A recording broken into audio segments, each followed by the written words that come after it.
আর নাম গ্রহণ একই বস্তু, সমার্থক দুটোটা। যে দীক্ষা সেই তোমার নাম গ্রহণ। তো দীক্ষা শব্দের অর্থ কি? দর্শন। দৃশ ধাতু থেকে এই শব্দের উৎপত্তি।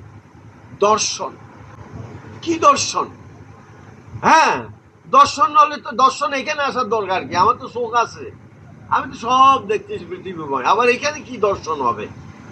এবং সে কোন দর্শন? এই দর্শন এখানে কেন আসলে পাওয়া যাবে, এটা আমাদের জানা উচিত। এই কোন দর্শন? এটা হচ্ছে আত্মদর্শন, যেটা মানব জীবনের শ্রেষ্ঠ কাজ। যদি আত্মদর্শন না হলো মানব জীবন বৃথা, আসার যাওয়াই সার। এর উপরে কিছুই আমরা পাব না। সেই আত্মদর্শন করতে হলে কি চাই? একটি চোখ চাই, আরো এই দুটার বাইরে, যেটাকে বলা হয় অন্তর্চক্ষু, যেটাকে বলা হয় ইংরেজিতে ইনওয়ার্ড আই। ওয়ার্ডসওয়ার্থের যে কবিতা আমরা পড়েছিলাম সেখানে ইনওয়ার্ড আই কথা বলেছিলাম। সে ইনওয়ার্ড আই,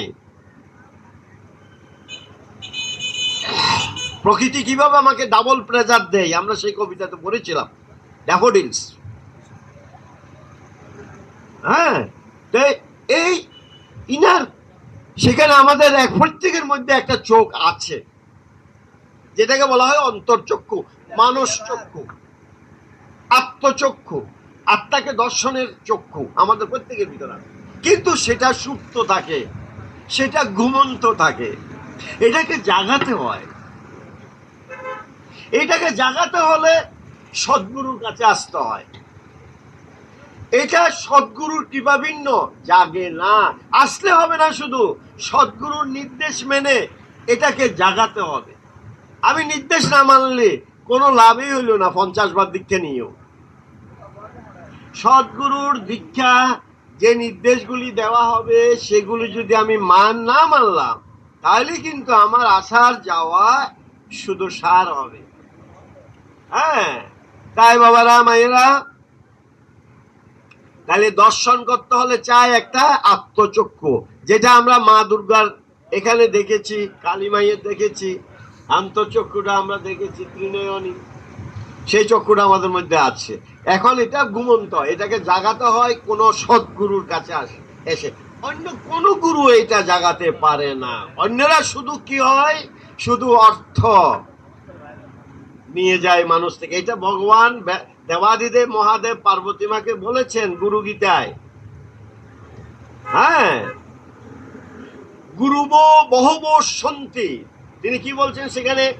গুরুব বহব সন্তি শিষ্য বিত্তোপহারকা দুর্লভয়ং গুরুর দেবী শিষ্য সন্তাপহারকা।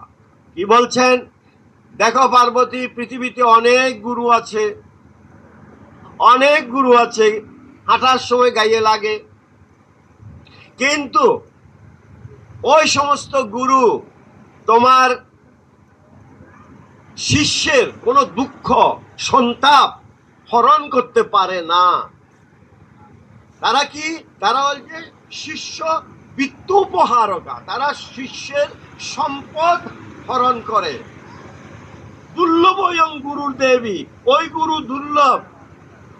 শিষ্য সন্তাপহারকা, শিষ্যের সমস্ত দুঃখ গ্লানি, সমস্ত অভাব অনটন যিনি দূর করেন, সেই গুরু দুর্লভ। এই দুর্লভ গুরুর কাছে আমরা আজকে এসেছি। বুঝেছ? যিনি ওই অষ্ট বৈশিষ্ট্য তিনি লাভ করেছেন, 8টা বৈশিষ্ট্য, যা দেবাদিদেব মহাদেব কর্তৃক ঘোষিত, বর্ণিত তার গুরুগীতা গ্রন্থে। কাকে?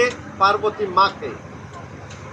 সেই অনুযায়ী বলছেন এমন অনেক গুরু পৃথিবীতে আছে যারা শুধু শিষ্যের অর্থ লুট করার জন্য আসে, আর কিছুই তাদেরকে দিতে পারে না।